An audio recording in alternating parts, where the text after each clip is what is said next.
These other two stories are a bit more recent, but they're both sort of, quasi-related. Uh, they've done a study on what's called coal ash ponds. Now, coal ash ponds are, places where coal kind of factories or coal mines, they will get rid of waste water, waste product, and they will leave it in an ash pond. And these ash ponds can be giant. Now, in the United States, they did a study on 21 coal ash ponds, and some of these are like long abandoned coal mines. And what they've done is they determined how much of that coal ash was actually staying stable and staying within the coal ash pond itself. But what they found was that the coal ash pond was actually leaking toxic materials into the water aquifers, so the sub-aquifers. And all around these various different locations, they were picking up high levels of selenium and arsenic in water, unnaturally high levels. And in some places, the farmers had even started, plumbing into these with boreholes, drawing out that water and spraying it over crops. So what essentially you've got a proliferation of arsenic. Another thing that's of concern about this is that in South Africa we're a massive mining economy. I mean, that's how we make most of our money. Likewise in Mexico, some of the biggest coal mines, Russia, Australia.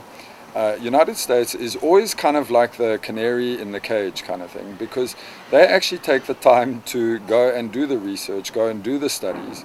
And when they release studies like this, it's got to make you think. In the United States, they also have some degree of legislation as to how they're supposed to store these kind of toxic materials, whereas in other countries they may have kind of lower standards of how they store these toxic materials. But the important part here is that that even in the United States, they were finding massive levels of contamination, cross-contamination. Now, can you imagine what the effects of those are on third world economies or on countries that don't have as higher standards in terms of storage? And I think that this is a problem that is probably all around the world. And it's something that, with urgency, we should actually take a look into. My final story of the day, something which really bothered me, up in Tanzania. I'm in South Africa, so it's up for us. In Tanzania, they have been recording how hippos have been accumulating towards the end of a dry season. There's been increased aggression. As you know, hippos are one of the largest kind of land mammals that we've got here in Africa. But there's been a whole lot of aggression, a whole lot of infighting, and in fact, a large proportion of them have actually been dying back. And scientists then went to go study why this seems to be a recurring issue. And what they found is that as the amount of rainfall is getting less and less, a lot more farmers and a lot more people are drawing more and more water from the river. And what this is doing is in these massive parks, they're basically draining the rivers for other wildlife to use, so for the hippos to use. So where before only right at the end of the dry season would the hippos start to make these overnight migrations, they're now actually starting to make these migrations a lot earlier. They're starting to look for new sources of water, mainly because man's impact and the impact that we're having on the environment around them is reducing their probability of survival. Already here in South Africa, they've just declared all of our provinces, well, 7 provinces, they've declared them, disaster drought areas. They actually declared it as a disaster zone. And then on my way here, I just heard that Windhoek in Namibia is going to be out of water by November. And this seems to be like kind of a growing problem. At the forefront of climate change, you always have kind of climate extremes that are occurring. There you see in the Rhine, the River Rhine rising 6.1 meters and flooding down a whole lot of houses. You're getting a whole lot of unnatural weather conditions that are occurring around the world, including in the Arctic, where they're basically breaking up the jet stream and it's carrying more heat into Greenland, which is in turn causing more melting in Greenland. And all of these problems are actually interconnected. But the difference here with the hippos is, at this point, big atmospheric conditions, outside of whether it rains or doesn't rain, but big atmospheric conditions are starting to have direct impact upon creatures, upon animals, and ultimately upon us. we will be carrying the cost of all of these kind of interventions that we do, this persistent dumping of toxic materials into areas that potentially can be they can go out and later leak into sub-water aquifers. You've heard all of the stuff with fracking. They had that movie that went viral on the internet where the guy was able to actually set his river on fire. I mean, it was on fire based on the amount of methane that was on the water. So the fact is that as a species, we are completely reliant on water. You can go without food for a few days, but go without water, and the world is going to be a very different place. My fear is that we are getting faster and faster and faster into a point where water is actually going to start to play a real part in our lives. And I think there is a time for us to do something, and I think that time is now. So I'd like to hear more about water issues, or I'd like to hear more about any events that are happening in an area near you that are related to water. I think it's a story that we need to track. I think it's something that we need to talk about. If you've got anything, if you've got any news footage that you'd like to bring forward and let us put out and put it on our live stream, please bring it on. We're waiting for it. We're ready for it. But until then, I'll chat to you at the end of the week, and have a good week.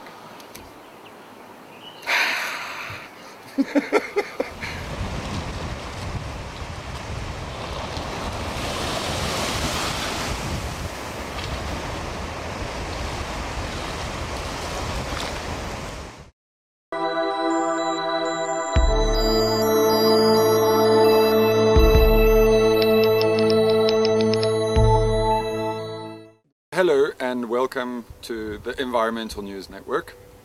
I'm Jason Sol, and we are filming in the beautiful Goeie Constantia in Cape Town. It's historical gardens, one of the first, in fact the first wine estate here in South Africa, and beautifully belongs to all the people of Cape Town, but locally managed, but just it's a beautiful place, and anybody that's coming to South Africa, I urge you to come and spend some time here. It's a beautiful environment to be in. As usual this week, I'm going to summarize a couple of the stories of this week, and then I've just got a couple of things I want to throw out at you. So it's Sunday today.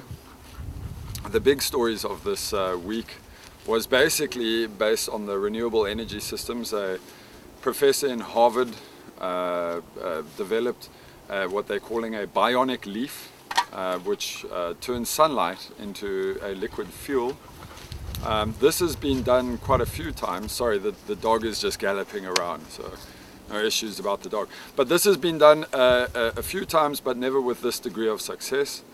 This study has actually made it more efficient to produce liquid fuels from sunlight. I don't know why personally. I mean, I think it's a great technology, but I don't know why personally they're still persisting with the whole, liquid fuel kind of concept. I really like, electric vehicles, renewable powered vehicles. I think that's the future. I think, research, albeit that it's good research and an interesting development, I really believe that we should be more focused on developing technologies that are going to be usable for the future, as opposed to trying to still keep with this ridiculous kind of, we need to burn things in order to create power for ourselves. I mean, we've got to move away from this. The second story which I wanted to cover is quite interesting. They've just recently concluded a study of fish larvae and the impact of microplastics on fish larvae. And so the study can now conclude, so it's got a conclusive result which shows how microplastics are able to retard the growth of fish larvae. They also create weaker fish, so fish that are more susceptible to environmental changes, fish that are more susceptible to pollutants in the water, and fish that have shorter lifespans. Now, albeit that that's interesting and all, when you combine the stories, which is invariably what I find to be quite a way, it's how you should be looking at it, as a larger picture instead of a micro picture. But when you combine it with the information that they released about 3 weeks ago, showing the level of plastics in the water, the level of microplastics in the water, and then at the same time they also showed you the kind of you know, how long plastics are taking to biodegrade. I mean, you're talking like thousands of years. You're talking, yeah, I don't know if you know those like kind of helium-filled balloons, those shiny silver balloons that like never biodegrade, ever. You know, they will just never, they will persist forever. So if you bear that in mind as to how much kind of pollution is in the ocean, where before it was kind of isolated to various hotspots in the Pacific Ocean, now you can go and take a cupful of water, any sea, anywhere in the world, and you will pick up a degree of micropollutants, well, microplastics inside of the water. Some kid came out with a technology, I'm sorry, but I can't remember where, but I think it was somewhere like Norway or Denmark or somewhere like this, that it was a mechanism for taking plastics out the water. Just hold on a second, I think we may have a little baboon encounter going down. I think we better just pause. So okay, we're back. We're back. We had to pause for a brief while to put the dog in the car. Just in the tree line behind us here, we have a troop of baboons that are coming down, and again they have put me in a great environment. Fortunately, you know, I don't know, I may blend in with the look of the baboons, who knows, man. You know, so if I die while filming this, just let's just say I gave myself for science and informing the world about information. So we will see. If I get attacked by a baboon in the middle of the show, then hey, at least it's got a bit of a, like, you know, a watch for you. Make good television. Yeah, it makes good TV. It will make good TV if I get assaulted by baboons. Okay, but anyway, let's just come back to microplastics quickly. So anyway, what I was talking about was how you need to combine stories, you know, and they were talking about how much microplastics in the ocean, and how you can take a cupful of seawater around the world, anywhere around the world now, and there is a certain degree of microplastics inside of the water. And then I was talking about this kid that came up with this technology, and everyone's going, well, yeah, you know, great, what an amazing kid, and he came up with this thing that takes plastic out the water, and I mean, it's not a very complex system, it's basically like a big strainer, if you will. So the thing is this, is that even though you're taking out large debris, or large clumps of plastic out the water, which is important, you know, to remove it from the water. At the end of the day, the microplastics, the contaminants from microplastics are going to be there forever. And even though you're removing them, you've actually got to figure out a way to remove microplastic, not necessarily just wholesale large plastics, which obviously is the end result of large plastics is microplastics. But you actually need to work a bit more at the science, which is kind of lacking in this regard. So that was quite an interesting story, you know, that came out, just showing the impact that these microplastics are having on fish. So if you think about it, okay, now the birds are flying away. Okay, great, that's fantastic. So if you think about it, other wildlife is afraid of the baboons, but we're fine, you know, we're good. Okay, so if you think about it, the combination of all these stories, you know, if you start putting them together, we're creating a picture here, which is not a very good picture. You know, the EU released that report that spoke about water in 2050, showing that there will be a 6% decline in overall GDP, worldwide GDP, and most of the world will be water starved, if not water stressed. And I found this, you know, this was really quite interesting that they would come up with something like this, that they would issue a report out on something like this. And then I switched over to CNN, because I do keep an eye on what's going on in CNN. And you know, it's like it never happened. It's just like it, you know, it's like they may as well have said nothing. You know, again, they were covering, you know, stories that, you know, so the South Korea leader, and they covered that, and they covered a story that had to do with how Donald Trump is going to go visit Europe to open up his golf course, and he's arriving at the time that the UK is deciding, are they with the European Union or are they out of the European Union, and they covered that, and it astounds me that such a heavy report can come out and nothing is said of it. It's not even mentioned. It's like we're on a different planet. So I spent quite a bit of the week trying to figure out, why is it? Why is it that we're not talking about this? Why is it that the world is not freaking out, man? I mean, why are we not freaking out about this? Why are we not running around in a mad panic? And then I realized that, a lot of us are all in the same kind of boat. A lot of us experience a circular existence. Like things are, wake up, work, eat, sleep, repeat, a day in and day out. It's the same thing we do. We live in the circular existence. And some of us are fortunate and you can break out of that circular existence and make a phenomenal amount of money and be some famous person lying on a beach while people pamper you with palm leaves. But for the majority of people, we are stuck in this circular world.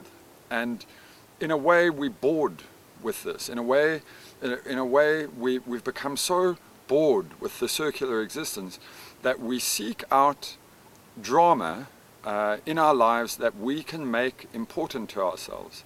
And you can see this, that, why are people freaking out about them finding a black box in the Mediterranean that showed how a plane went down? Why is it really relevant to anyone? Why is it even spoken about here in South Africa? I mean, what has it got to do with any of us? And it's a tragedy, don't get me wrong, but why is it?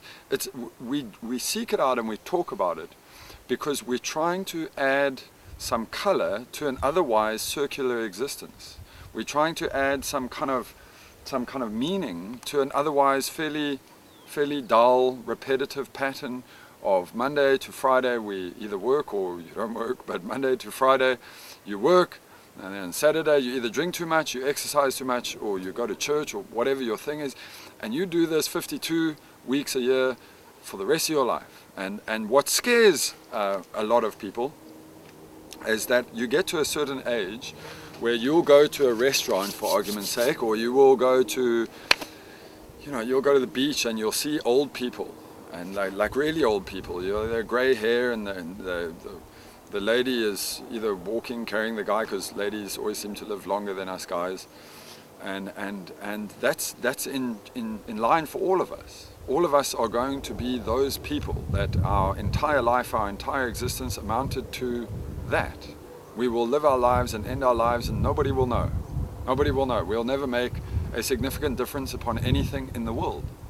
And so what we do is we tend to seek out drama to fill in or add color to our lives. And CNN operates on a bell curve where what people are talking about, and they choose to highlight that and make stories about that, so that you and I have something that takes away the kind of mental concept of where we're going. But I have a challenge for all of you that are watching this, and I've really thought this through. You see, there is actually in our time a revolution that needs to happen, and it is like your last revolution. It is an opportunity for you to make a real difference, to make a change in the way that this world is going, in the way that we are just cycling ourselves to the end, having a meaningless existence while the entire planet all around us and everything that we consider beautiful is slowly being whittled away until there is nothing left.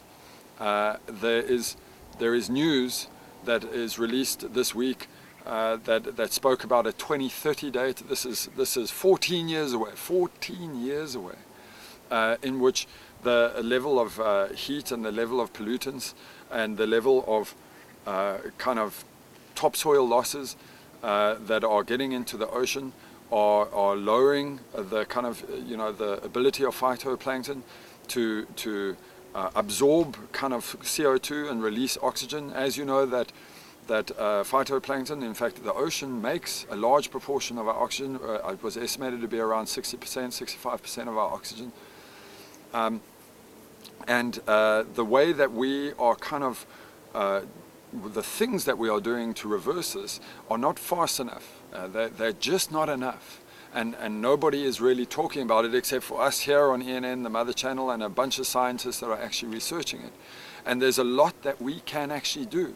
We can change the way that we are farming. A beautiful report got put out in Norway that was done by one of the world's leading experts on food and sustainable food practice. And the guy is an expert. He is the foremost authority that was basically saying the impacts of the way that we are farming and the net impacts that it is having on carbon dioxide emissions, the impacts that it's having on the viability of continued growth in terms of food markets, the deficiency of the nutrients that is coming out in food crops based on the way that we're working, the level of pesticides that are not only going into our soils but are also flowing into our oceans.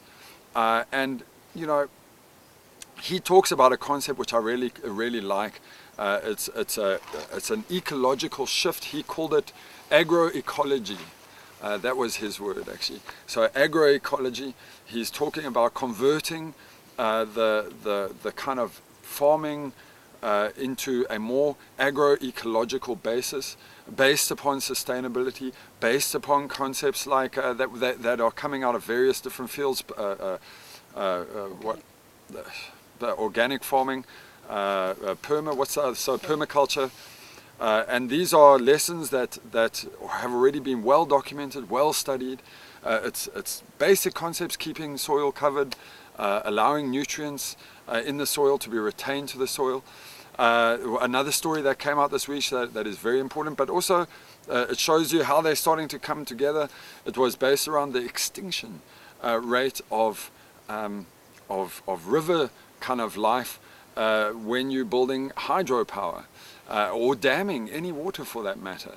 So what they were showing was the level of extinction that occurs every time you build a hydro plant. Now previously hydro plants were considered to be ecologically viable, they were considered to be a green mechanism, and it's true in that the method that they are generating power is a cleaner method for generating power, using the flow of the water to create the current.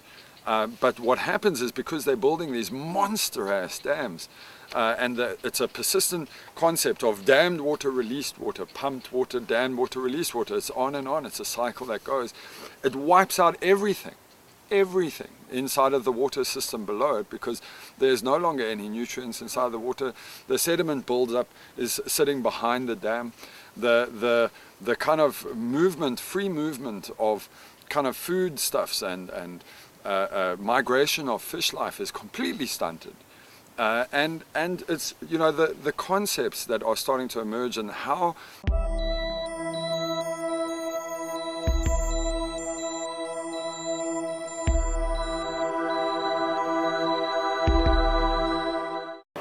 Hello and welcome to the Mother Channel. My name is Jason Soul, and today we are reporting live from the steps of the beautiful Rhodes Memorial in the Mother City, Cape Town.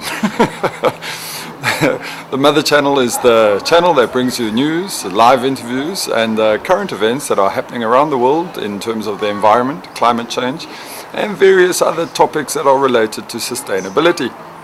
One of the reasons why we're filming from here as opposed to our normal locations in the deep south or near the beach or in the beautiful rolling forests is that we're going to go watch a movie called Normal Is Over, which is a movie that won numerous awards at the Cannes Film Festival.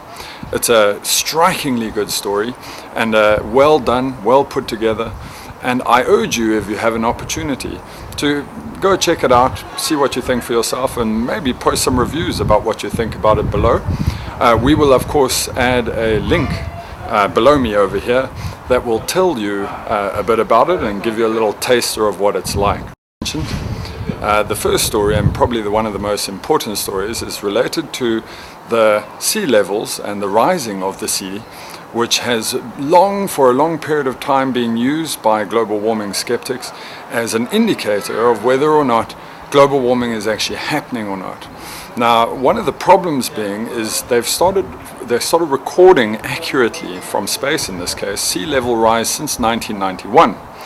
And for a long period of time, there'd only been an annual increase of roughly 3 millimeters per year.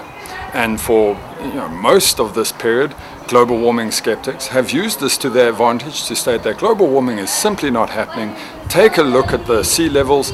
Nothing seems to be showing on the sea levels, and thus the entire concept of climate change or man-made climate change is completely flawed.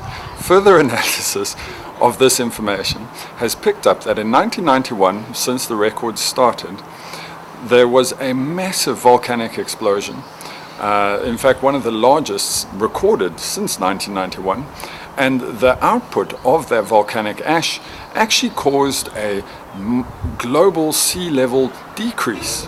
And so as a result, the starting block for this data was it started off on a low level, and thus it made a flaw, an ongoing flaw that was picked up inside of the information going forward. And they expect now that the events, or rather the chemical kind of the atmospheric makeup, has started to subside as a result of that volcanic activity. They expect to see a far more dramatic increase in the level of sea level that is happening at the moment. There has actually been a massive reduction in the amount of food being taken up by, in this case, humpback whales. They are one of the toothed kind of whale species. They go along with killer whales and dolphins, obviously. But humpback whales in specific, as part of their hunting kind of lines, they dive down deep below the ocean. They roll onto their side and they scoop up eels that formed a large proportion of their diet. They can hold their breath for 30 minutes, so it wasn't a big problem for them. But as they started studying, trying to see what would happen, they noticed that as ships were passing, that the whales were no longer able to scoop up the fish. They would actually pull out of their dive, and they've realized that either they're picking up the kind of transoceanic traffic as being a threat to them and pulling out their dive, or they are unable to accurately sense where the ground floor is in order for them to turn it over, scoop up their meal. And this is to a certain extent, whales have in a way adapted to the level of noise that is made by this kind of traffic. But this is the first study that goes to show that our impact upon whale species is actually having a longer term negative effect. It remains to be seen whether this impacts other species, but the study is still ongoing. In Croatia, a series of kind of events that took place that basically increased temperatures around the seas, around the oceans, basically caused the dieback of 10,000 fish. Now, this was a huge problem. Thousands of people flocked to the beaches, and they were stumbled across this insane sight where the whole ocean floor was just filled and filled and filled with thousands and thousands of fish dying.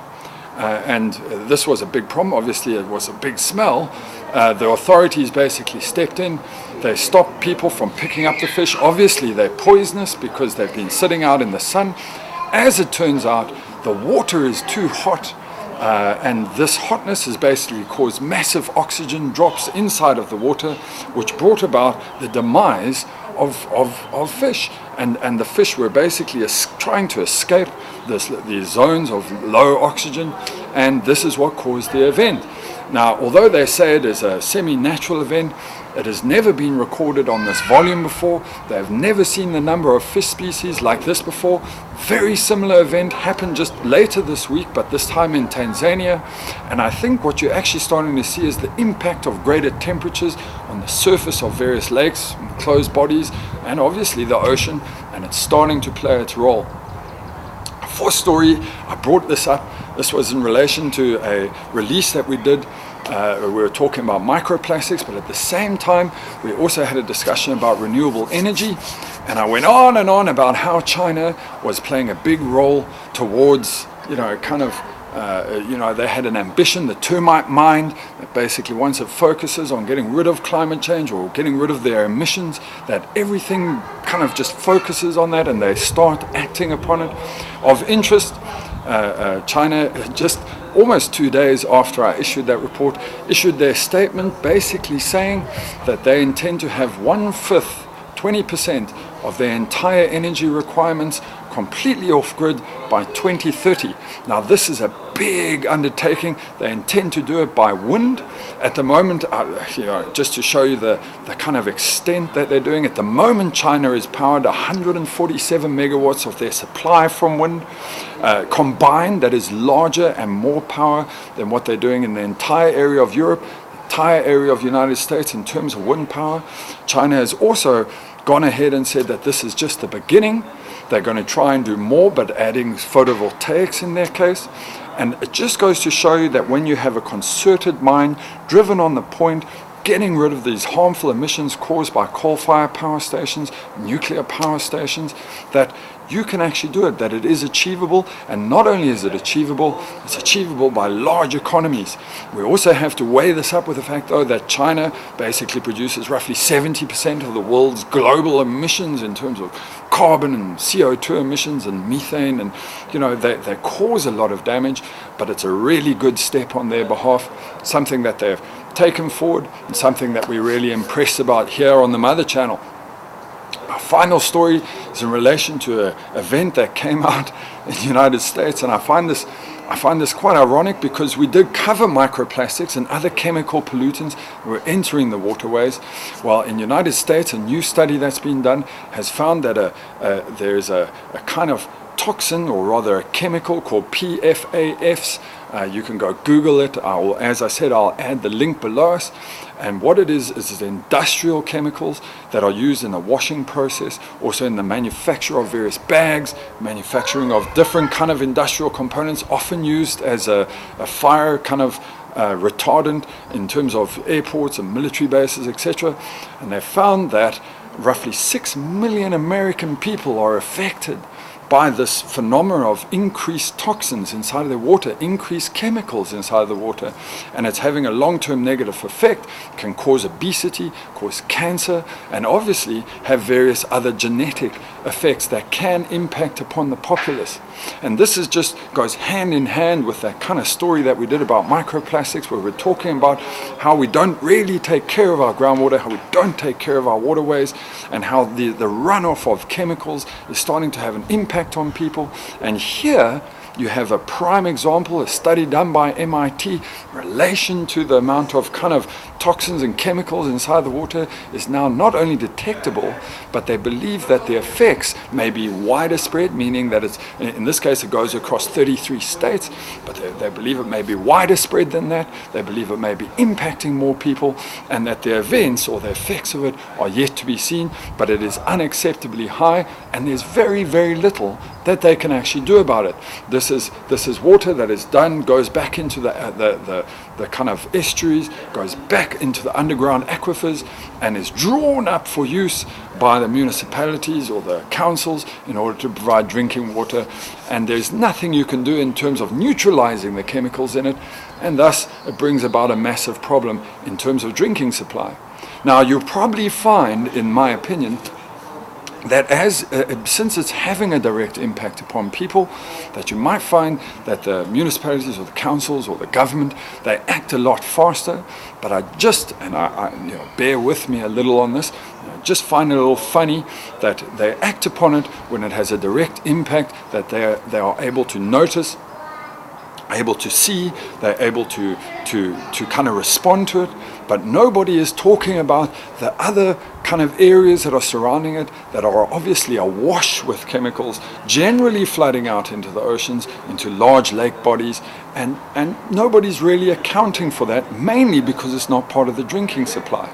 But obviously it's having an impact on the biology or the biomechanisms of all those ocean species or fish species or algae species or really beneficial kind of requirements of a generally healthy ecosystem.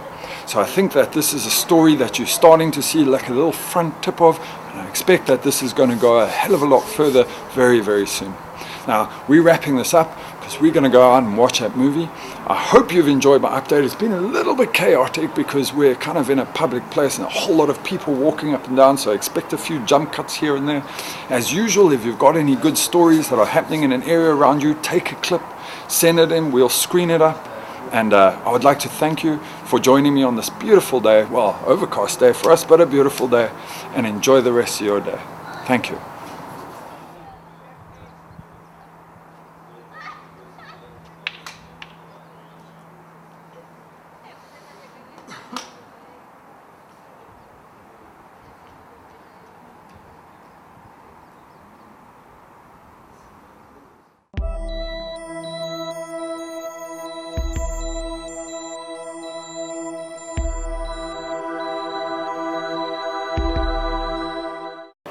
Hello and welcome to the Mother Channel. My name is Jason Saul and today we are reporting live from the steps of the beautiful Rhodes Memorial in the Mother City, Cape Town. The Mother Channel is the channel that brings you news, live interviews and current events that are happening around the world in terms of the environment, climate change and various other topics that are related to sustainability. One of the reasons why we're filming from here as opposed to our normal locations in the deep south or near the beach or in the beautiful rolling forests is that we're going to go watch a movie called Normal is Over, which is a movie that won numerous awards at the Cannes Film Festival. It's a strikingly good story and well done, well put together, and I urge you, if you have an opportunity, to go check it out, see what you think for yourself, and maybe post some reviews about what you think about it below. We will of course add a link below me over here that will tell you a bit about it and give you a little taster of what it's like. The first story, and probably one of the most important stories, is related to the sea levels and the rising of the sea, which has for a long period of time been used by global warming skeptics as an indicator of whether or not global warming is actually happening or not. Now, one of the problems being is they've started recording accurately from space, in this case, sea level rise since 1991. And for a long period of time, there had only been an annual increase of roughly 3 millimeters per year. And for most of this period, global warming skeptics have used this to their advantage to state that global warming is simply not happening. Take a look at the sea levels. Nothing seems to be showing on the sea levels, and thus the entire concept of climate change or man-made climate change is completely flawed. Further analysis of this information has picked up that in 1991, since the records started, there was a massive volcanic explosion. In fact, one of the largest recorded since 1991, and the output of that volcanic ash actually caused a global sea level decrease. And so as a result, the starting block for this data was it started off on a low level, and thus it made a flaw, an ongoing flaw that was picked up inside of the information going forward. And they expect now that the events, or rather the chemical the atmospheric makeup has started to subside as a result of that volcanic activity. They expect to see a far more dramatic increase in the level of sea level that is happening at the moment. There has actually been a massive reduction in the amount of food being taken up by, in this case, humpback whales. They are one of the toothed whale species. They go along with killer whales and dolphins, obviously, but humpback whales in specific, as part of their hunting lines, they dive down deep below the ocean, they roll onto their side and they scoop up eels that formed a large proportion